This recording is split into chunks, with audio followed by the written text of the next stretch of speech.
Right, just a bit more on our friend the Duke of Hamilton. Very interesting character. Douglas Hamilton, the son of the 13th Duke of Hamilton, was born in 1903, educated at Eton and Balliol College. That's where Howard Marks went to. Former fellow Welshman, for you Martin. Howard Marks, that's a fucking character enough. Anyway, Balliol College, Oxford, a talented boxer. He won the Scottish amateur middleweight title. Joined the Royal Air Force in 1927 and became a commander of the 602 City of Glasgow Squadron.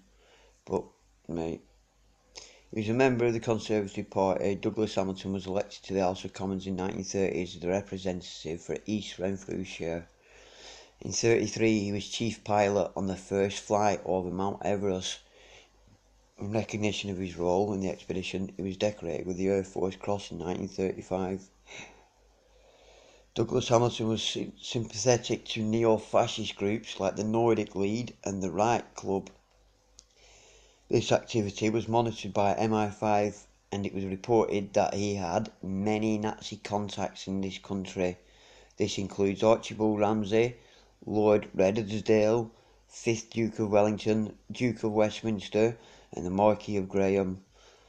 Albert Haushofer, who worked for the German Foreign Office, attended the Olympic Games in Berlin in August 1936 and made contact with several members of the House of Commons, including Douglas Hamilton. August 13th, Albert Haushofer introduced Douglas Hamilton to Hermann Göring and General Erhard Milch, Chief of Staff of the German Air Force. During their discussion, Milch told Douglas Hamilton, "I feel we have a common enemy in Bolshevism." In 1938, Haushofer visited Britain and stayed with Douglas Hamilton at his home Dungavel House in Scotland. That's the Dungavel House that he moved into after they demolished Hamilton Palace. Douglas Hamilton attempted to arrange for Haushofer to meet with Lord Halifax, the British Foreign Secretary. However, Halifax was unavailable as he was on a visit to France.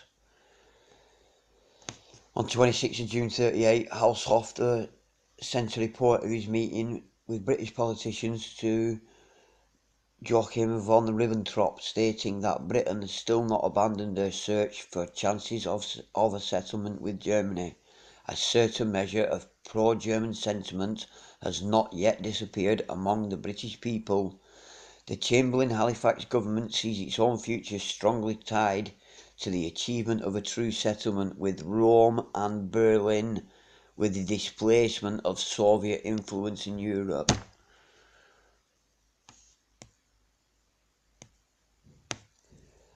Albert Haushofer told his friend Fritz Hess that Hitler is now convinced that he can afford to do anything.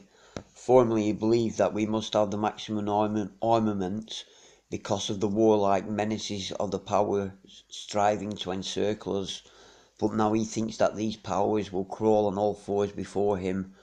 Haushofer added, "It's true that Hitler does not want war, but he is ready to risk it, and this in my opinion is a guarantee of disaster. We shall probably slither into the catastrophe we thought we had averted." So they're all fucking meddling, weren't they? Haushofer continued to work behind the scenes in an attempt to persuade the British to accept a peace agreement. On 16th July 1939, Haushofer wrote again to Douglas Hamilton, suggesting a way to avoid a war. Haushofer showed this letter to several members of the government, including Churchill. Winston Churchill, a fucking coward. He replied that it was too late and that a war with Germany was inevitable. Who replied it was too late?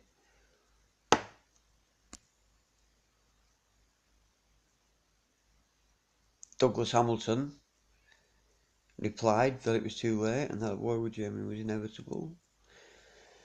Yeah, that's the way it needs. It has to be, because he's... Yes, sorry. In August 1939, a group of concentration camp prisoners were dressed in Polish uniforms, shot, and then placed just inside the German border.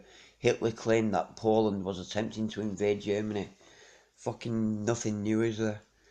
On 1st of September 1939, the German army was ordered into Poland. Hitler, who wanted a series of localised wars, was surprised when Neville Chamberlain declared war on Germany. Even after it happened, he found it difficult to believe that during the first few months of the war, he genuinely believed that Britain would still negotiate a peace settlement. Yeah, until we started raining bombs down on Dresden and obliterated the place.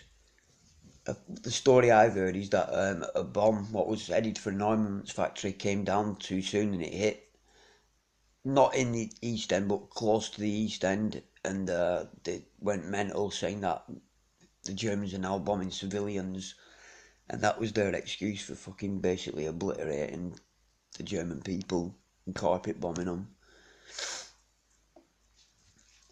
I know that David Irving, a lot of people say he's not say he's a racist and all that, but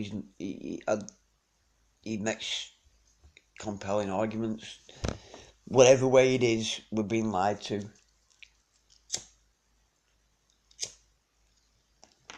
About the whole story. There's the Duke of Hamilton.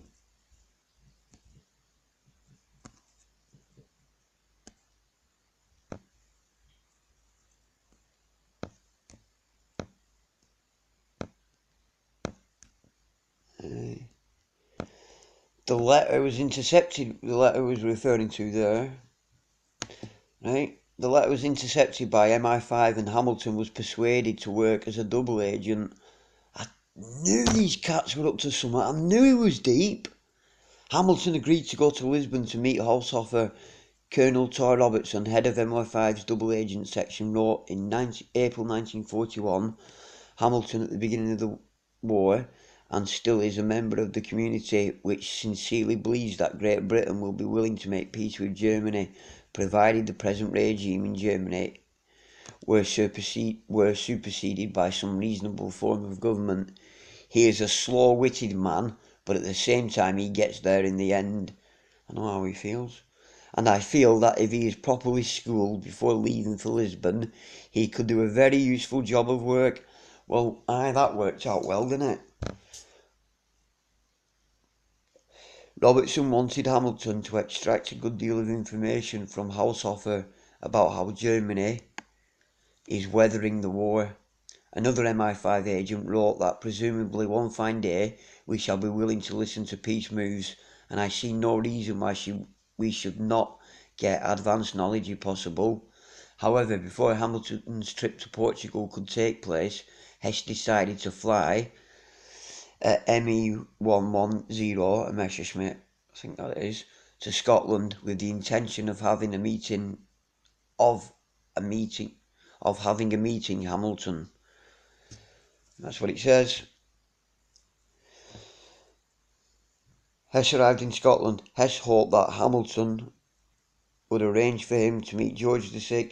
Hess believed he could persuade the king to sack Winston Churchill and make peace with Germany in order to join forces against the Soviet Union. When he heard the news, Adolf Hitler was quick to issue a statement pointing out that Hess did not fly in my name. Albert Speer, who was with Hitler when he heard the news, later reported that what bothered him was that Churchill might use the incident to pretend Germany's allies that Hitler was extending a peace feeler. Hess was kept in the Tower of London until being sent to face charges at the Nuremberg war crimes trial. He was found guilty of actively supporting preparations for war and participating in the aggression against Czechoslovakia and Poland. After the war, Hamilton was Chancellor of the University of St Andrews 48 to 73 and President of the Air League 59 to 68. He was also Director of Scottish Aviation, President of the Building Societies Association and Chairman of Norwich Union Life and Fire Insurance Society.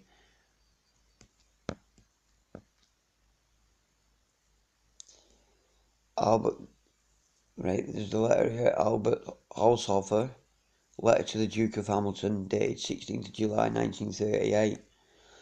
I have been silent for a very long time, partly from outside, partly from inside reasons. The outside reasons are easily and quickly stated. Having told some very unpopular truths after my last return from England, and having pulled my full weight with the forces of moderation on our side during the weeks before Munich, I had to move very carefully afterwards. I do not want to find myself waking up one morning with an appointment as Consul General to Paramaribo. I dare say such a place exists somewhere in South America.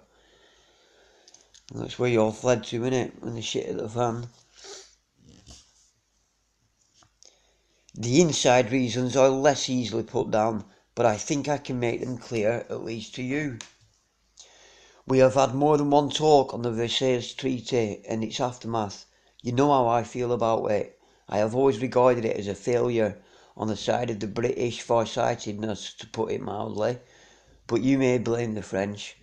That concessions and revisions mostly came too late. I fully admit that the critical years were 31-32, one-third of the concessions to Germany that you allowed to be taken later on without agreement offered in 1932, and Germany would never have taken the revolutionary plunge she took in 1933. But that is old history.